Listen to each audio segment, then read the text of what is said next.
Hello, everybody. My name is Victoria Voinigescu. I'm a Senior Product Manager for Micro Focus Project and Portfolio Management, also known as PPM. I'm very happy to be here today, and I will be talking to you about the strategic portfolio planning journey, as we have devised this journey based on our experience and our customers' experiences. And I will also mention how I myself, as a product manager, use our own product to plan our releases, hence drinking our own Merlot. So, without further ado, let's start. So many of you are very familiar with this experience. It's that time of year again. It's the yearly planning, or maybe for some of you, it's the PI planning, or also known as program increment planning for those of you doing Agile at scale. You have a list of initiatives. Like everybody, these initiatives can be projects, programs, epics, features.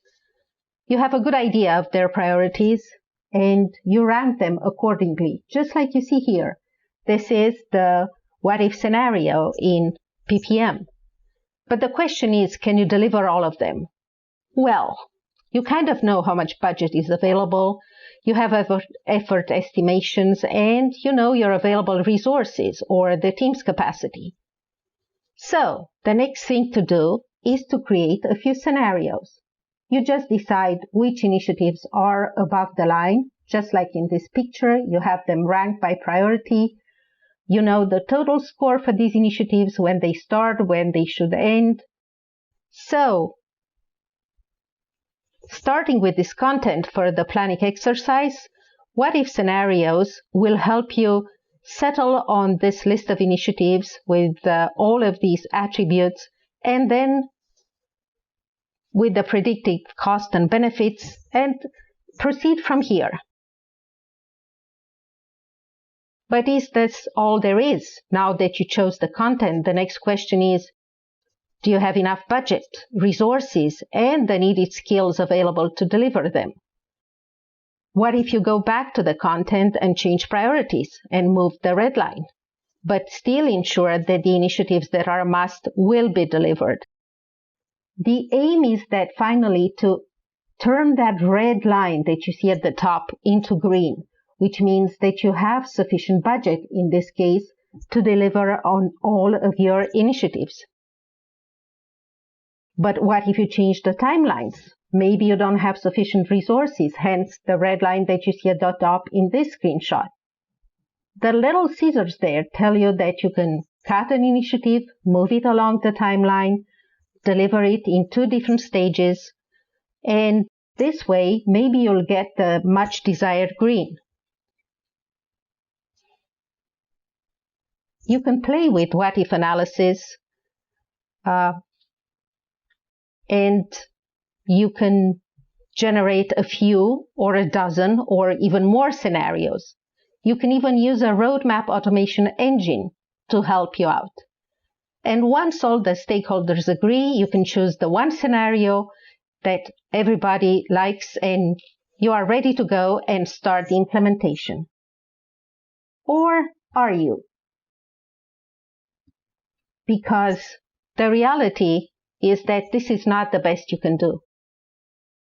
Definitely not the best, because while you started with the how, the big question that you should ask yourself is the why. Why do we plan? What is the bigger picture? Did we actually pick the initiatives that help our business the most? So let me tell you a true story about my visit to one of our customers. They took me to the war room. It was where the steering committee met, where the investment decisions were made and revisited once every quarter or program increment, basically aligned with their agile delivery. What the thought leaders call the continuous wave of investments, as opposed to the once-a-year planning. So in that war room, one wall had a big, nice graphic containing the company missions, vision, and the main points of the strategy that was meant to be achieved.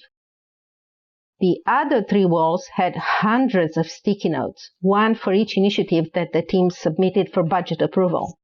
So the big question that the business stakeholders had for me was, how are these things connected?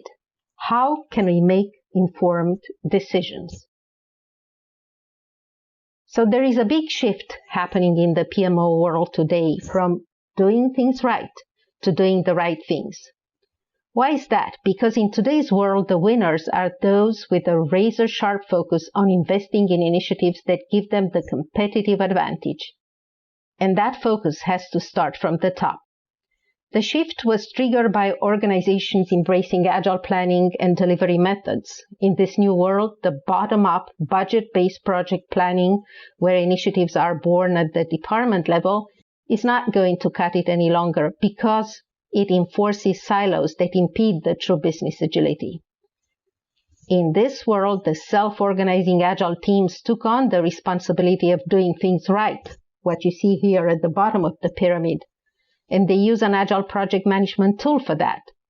So the new goal of the PMO organization is to ensure that strategy is executed.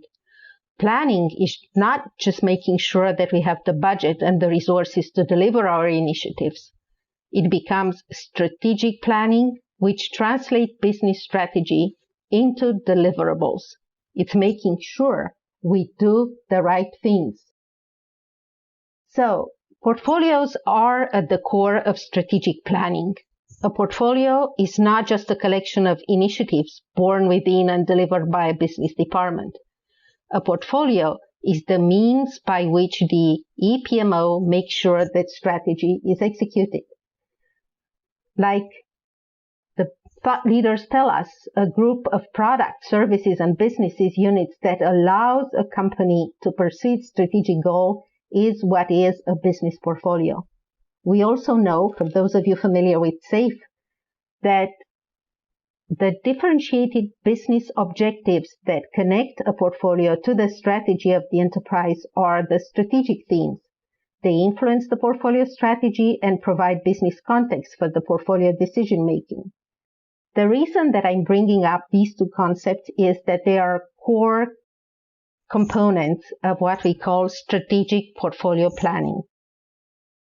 So here's a screenshot from PPM that tells you more about how we implemented these capabilities.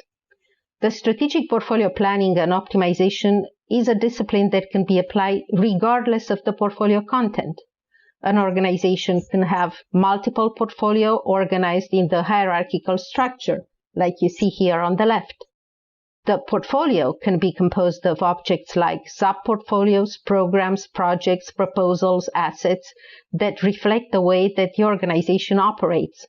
Or some can be agile entities such as epics or features. PPM provides out-of-the-box portfolio types best fit to the content, the visualization preferences, and the performance tracking needs of each portfolio. So what we see here at the very top, left top, is the strategic themes. Strategic themes can be defined by using objectives and key results as a template. For each strategic theme, there may be a number of business goals that ensure that that strategy is materialized, it's executed, and the business goals are measured by KPIs. One important thing about strategic themes is that they can be inherited or copied from the top enterprise level or from the parent portfolio. But it is also possible that a strategic theme is particular to that particular portfolio, is specific to that portfolio. In my experience, one of the challenges that portfolio managers and the PMO organization will face is to keep the number of strategic themes to a reasonably low number. It is not unheard of, and I've seen that with some of our customers who just started using this methodology, that the first iteration of defining the strategic theme will end up with maybe a couple of hundred of strategic themes, especially in organizations with many dependencies across the different lines of business. But I've also seen organizations who define their portfolio hierarchy in a very simple manner, where each portfolio is aligned with one strategic theme, regardless of the organization of business units and their hierarchy. So once the strategic themes are defined, each initiative in the portfolio can be linked to the strategic theme that it will contribute to.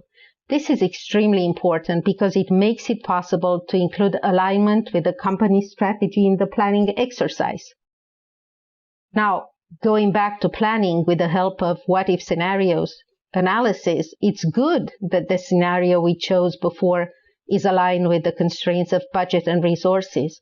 But what if we end up with a situation like the one depicted here? What if, as you can see on the left in the pie chart depicting forecast costs per strategic theme, what if 50% of the forecast costs or 77% of resources demand come from initiatives with no clear alignment with the strategy? How does our planning exercise change at that point? Obviously, we should strive to achieve something like depicted in this picture, where we see a very similar breakdown of cost and resources by strategy, and all of them are aligned with the strategic theme that is important to the organization. And more so, the alignment with strategic themes can be monitored over time. In this picture, we know that work is discovered during implementation, and sometimes the R&D teams will find out that architectural changes are needed and effort may double or even triple for some initiatives. So as a product owner, we all want to track these changes as part of the investment guardrails for our product. And this picture shows you how over time, starting with the portfolio investment by strategic theme to the left, the one that we planned during the planning exercise, that shifts towards the portfolio investment by strategic theme to the right, the actual one. It is very important for us to be aware of that shift. So alignment with strategic theme has multiple values, not only in the planning exercise, but also in terms of monitoring. Now that we ensure that budget and resources are aligned with the strategy, we reached a new stage in our planning maturity. But is that all there is? Can we do better? And here, I'm going to talk about the actual answer to that, which is yes, we can do better. And I'm going to use the chess game analogy. In stage one, we have all the pieces in place. We have the content of the portfolio, we have the budget, we have the resources. Stage two, like in a game of chess, we have a strategy in place. And now in stage three, we get the real world value that the strategy is meant to accomplish. But there's more to this story. The real world value is realized by making sure that we select the content that ensures the realization of maximum benefits or the value realization. Because each portfolio initiative can impact one or multiple value KPIs.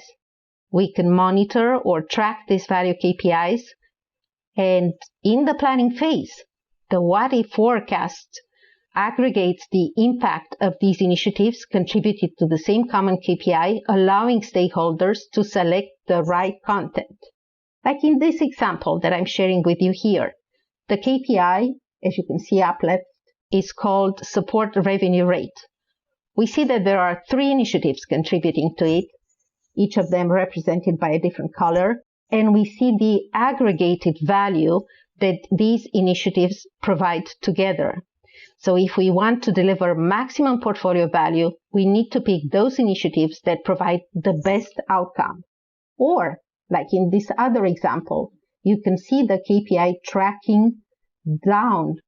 So this is a different type of KPI. It's operational cost, and we obviously expect that it will be tracking down.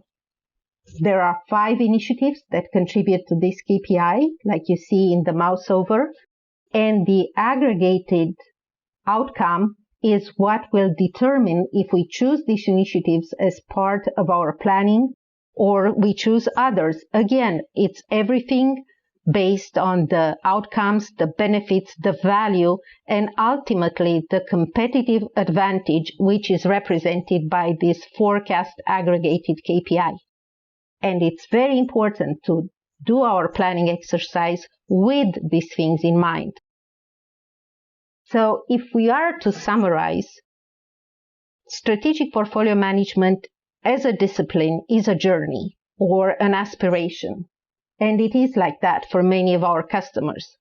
The first planning stage addresses, in the what-if scenario, the portfolio content alignment with the budget and with the resources.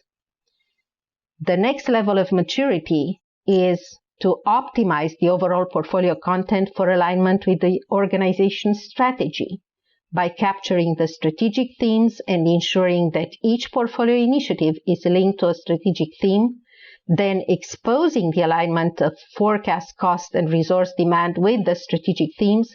We help the stakeholders to reassess their priorities. And the next stage of maturity is to select the content that ensures maximum benefits or value realization. Each portfolio initiative can impact one or multiple value KPIs. The what-if scenario forecasts the aggregated impact, thus allowing the stakeholders to select the right content. Let me tell you about my experience as a product manager and how I and my team leverage the strategic planning capabilities of our product to plan our releases together by paying attention to alignment with the strategy and to whole set of investment guardrails. Drinking our own Merlot, as we put it. So our product is organized like a portfolio of features, as you can see in this screenshot. We define the strategic themes or our main investment buckets. And you can see here some of them are enterprise agile, teams cost and planning, product portfolio management, portfolio strategy, lean portfolio management. These themes are aligned with the trends that we see in the PPM market today. They are meant to keep the product relevant to our customers and to help them ride the wave of disruptive agile adoption, like the shift from projects to product, the strategic portfolio management, built-in analytics, artificial intelligence, etc. And this is a picture of our features backlog. This is the real features backlog, which is prioritized by our customers. Here, each feature is linked to a strategic theme, as you can see on the extreme right of the screenshot, where the strategic themes are indicated by different colors. You can also see the total vote points for each of these features in our backlog. So together with the team, we look at these features that are candidates for our next release, and based on their priority, we click and drag them into the columns for the next release by leveraging the Kanban board in the portfolio view. Here, for instance, is the content for our next release. It is a list view, one of the 4 views available in the portfolio backlog, as you can see on upper right. And this view helps visualization and planning decision making. All the features are grouped by the strategic theme. So on the left, you'll see the features that belong to each group aligned with the strategic theme. In this list of my backlog, in this view of my backlog, I see not only the story point estimations, the ranking of the features, but yet another very important guardrail for me as a product manager, the target group. These target groups can be either customers, like the users of the product, but we also build features or enhancement requests for our partners or for the sales team, so they can better demo the product, or for the SaaS operations team.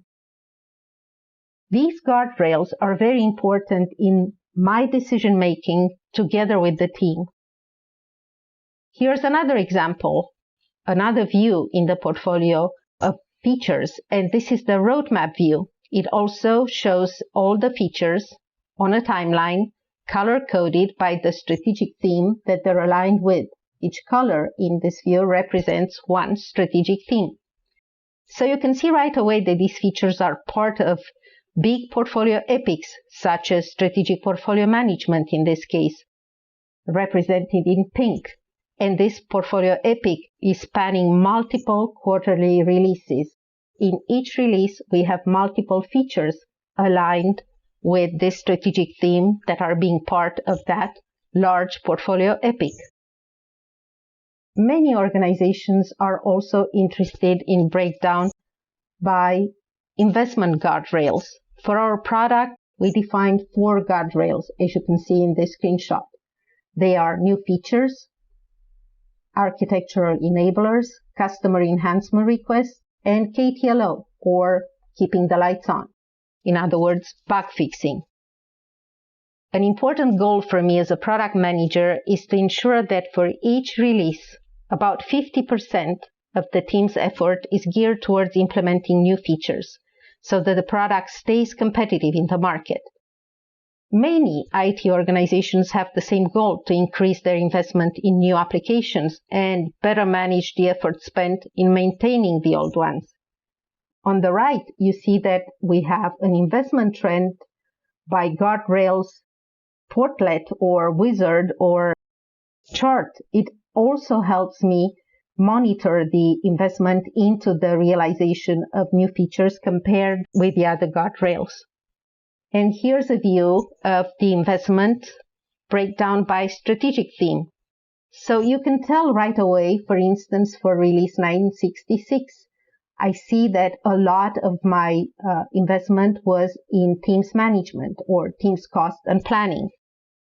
As I said, you can tell right away during the planning exercise what the estimated effort by strategic theme is, and you can tell also what the trend has been over all previous releases. You can see in this graph on the right that we invested a lot in teams planning and teams management over the past 4 releases. And as we start implementing this feature, we know we have the opportunity to compare the estimated effort with the actual effort broken down by strategic theme. It's always important to be aware of the changes that happen during implementation and be aware of the newly discovered work. Sometimes more investment in the architectural enablers is needed in order to make the new features implementation possible. And in this particular screenshot, you see that this was the case. For platform enablers and team management strategic themes, the actual effort turned out to be bigger than our estimation. And last but not least, beyond alignment with the business strategy, we are all accountable to our customer. This graph, which is also part of our product and is actually one of my favorites, captures on the left our portfolio features grouped by strategic theme.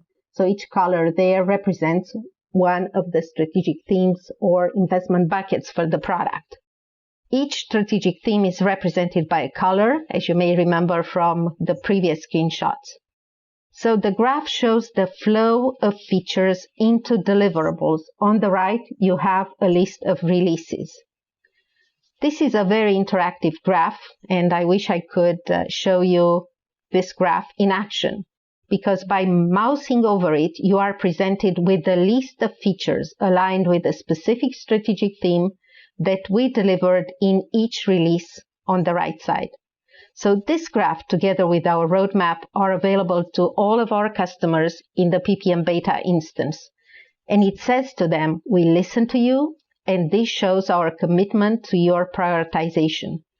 This is a real example of strategy at work. Thank you very much for your attention, and we invite you to visit our virtual booth to learn more and request a demo of the capabilities that I just shared with you.